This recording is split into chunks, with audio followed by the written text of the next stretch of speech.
Section 7. Poor Mac. Mac groans. He stumbles to his feet and hobbles off toward his office. Ruby watches him leave. I can't read her expression. Is she afraid? Relieved? Proud?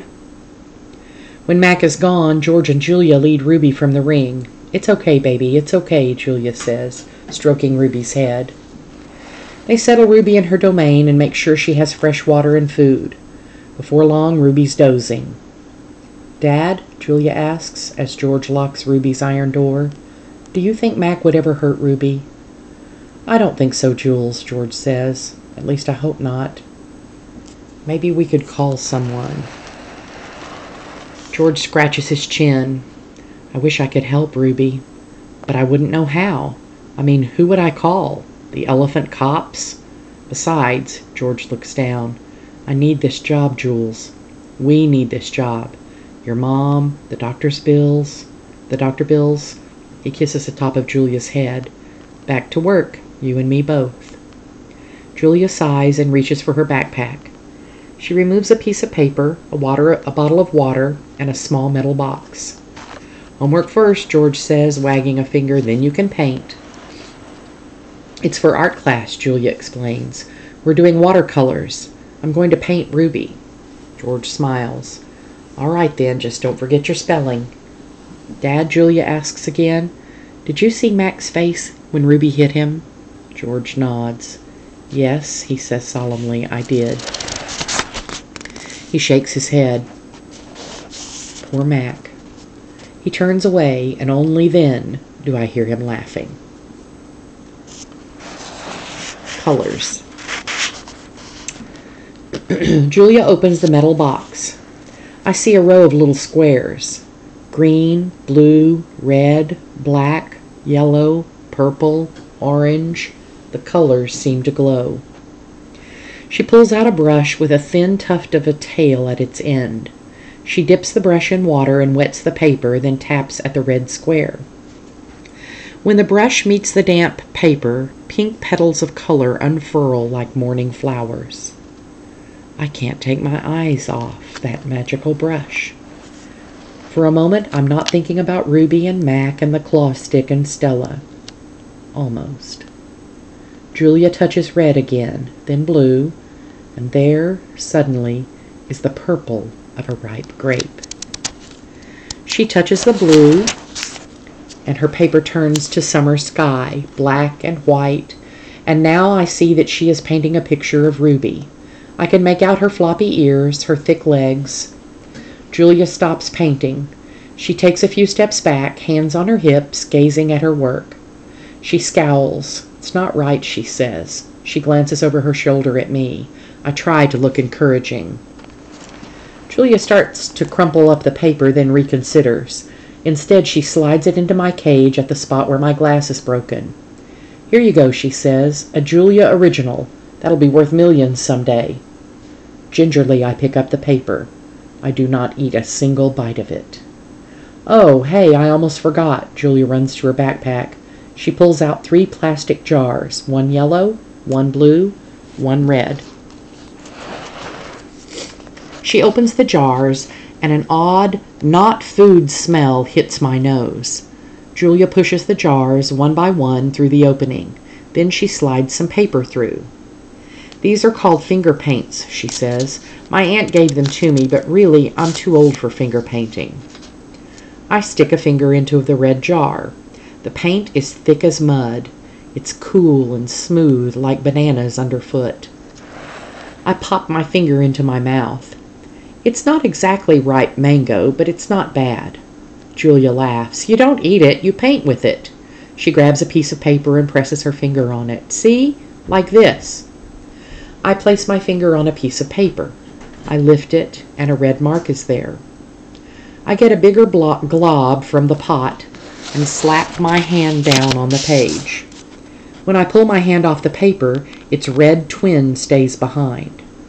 This isn't like the ghostly handprints on my glass, the ones my visitors leave behind. This handprint can't be so easily wiped away.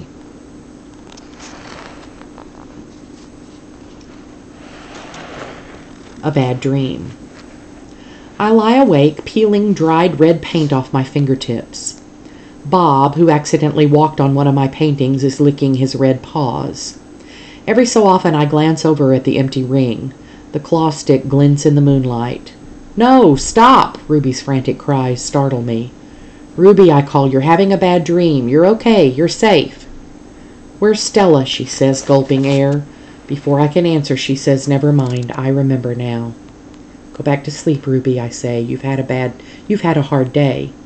"I can't go back to sleep," she says. "I'm afraid I'll have the same dream. There was a sharp stick and it hurt." I look at Bob and he looks at me. "Oh," Ruby says. "Oh, Mac." She puts her trunk between the bars. "Do you think—" She hesitates. "Do you think Mac is mad because I hurt him today?" I consider lying, but gorillas are terrible liars. "Probably," I finally say. "He ran away after that," Ruby says. Bob gives a scornful laugh. "Crawled away is more like it." We are quiet for a while. Branches claw at the roof.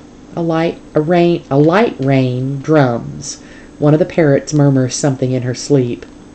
Ruby breaks the silence. "Ivan, I smell something funny." "He can't help it," Bob says.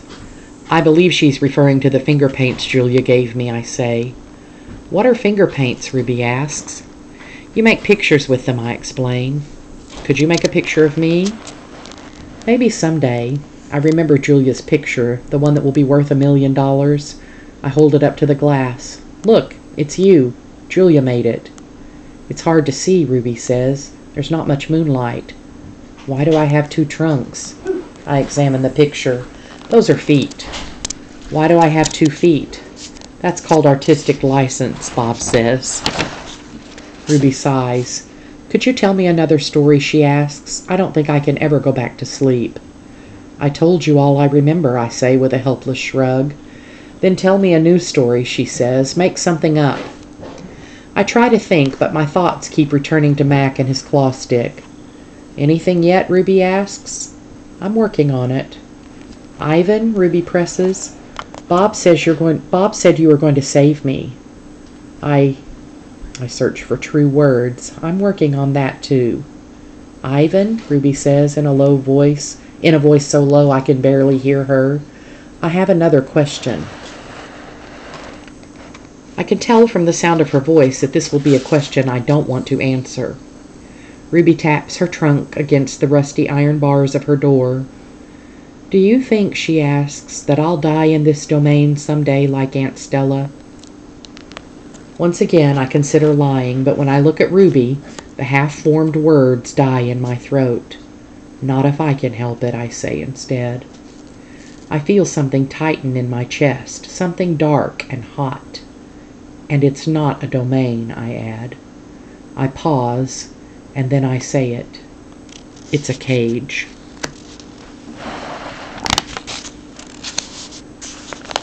The story. I look at the ring layered with fresh sawdust. I look at the skylight, at the half-hidden moon. "I just thought of a story," I say. "Is it a made-up story or a true one?" Ruby asks. "True," I say. "I hope." Ruby leans against the bars. Her eyes hold the pale moon in them the way a still pond holds stars. "Once upon a time," I say, "there was a baby elephant. She was smart and brave, and she needed to go to a place called a zoo." "What's a zoo?" Ruby asks. "A zoo, Ruby, is a place where humans make amends. A good zoo is a place where humans care for animals and keep them safe." "Did the baby elephant get to the zoo?" Ruby asks softly. I don't answer right away. "Yes," I say at last. "How did she get there?" Ruby asks. "She had a friend," I say. "A friend who made a promise." How? It takes a long time, but finally Ruby returns to sleep. "Ivan," Bob whispers, yawning, "what you said about the zoo, how are you going to do it?" Suddenly I feel as if I could sleep for 1,000 days. "I don't know," I admit. You'll think of something, Bob says confidently, his voice trailing off as his eyes close. What if I don't, I ask, but Bob is already asleep. His little red feet dance, and I know he's running in his dreams. Remembering. Bob and Ruby sleep on. I don't sleep. I think about the promise I made to Stella and the pictures I've made for Ruby, and I remember. I remember it all. What they did. We were clinging to our mother, my sister and I, when the humans killed her. They shot my father next. Then they chopped off their hands, their feet, their heads.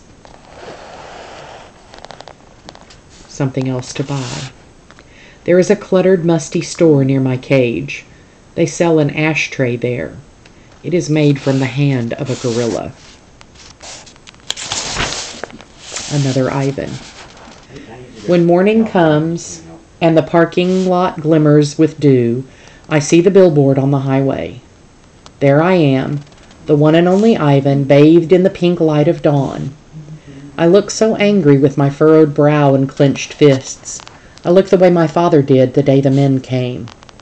I am, I suppose, a peaceful sort. Mostly I watch the world go by and think about naps and bananas and yogurt raisins, but inside me, hidden, is another Ivan. He could tear a grown man's limbs off his body. In the flicker of time it takes a snake's tongue to taste the air, he could taste revenge. He is the Ivan on the billboard. I stare at the one and only Ivan, at the faded picture of Stella, and I remember George and Mac on their ladders, adding the picture of Ruby to bring new visitors to the Exit 8 Big Top Mall and Video Arcade. I remember the story Ruby told, the one where the villagers came to her rescue. I hear Stella's kind, wise voice. Humans can surprise you sometimes. I look at my fingers, coated in red paint, the color of blood, and I know how to keep my promise. Days. During the days I wait. During the nights I paint. I worry when Mac takes Ruby into the ring. He carries the claw stick with him all the time now. He doesn't use it. He doesn't have to.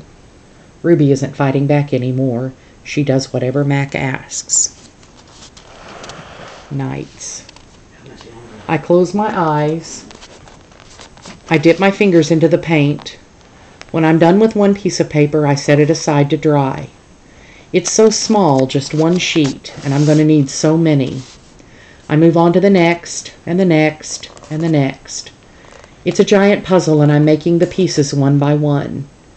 By morning, my floor is covered with paintings. I hide the paintings under my pool of dirty water before Mac can see them.